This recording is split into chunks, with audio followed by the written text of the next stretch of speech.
Dollar mo na yung pera mo. Andito po kami ngayon sa Bahrain. Ito pong dalawa kong kasama ay magpapapalit daw po ng dollar. Ayan. Ay ngayon po tinatamad ako maglakad. Kaya po ako narito. Yan. May nakasama kami rito ng Pilipina, taga Ethiopia. Yan. Joke lang yun. Sila yung mga tumakas kay finish contract. Ito mga sabay kong Pilipino. Tapos kami. Ako tinatamad maglakad kaya ako nag-elevator. I-upload mo yan.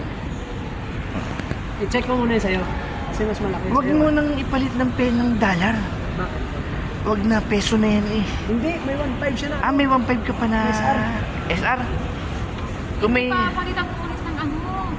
1.5 yan ba? SR? Kasi yung 1.5 ko, 1.65 lang dun.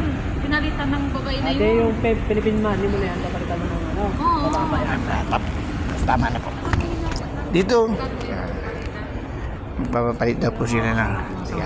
Mamaya natin sila pagkatapos yan. Papapalit daw po sila ng real. Ng dollar. Babay na po.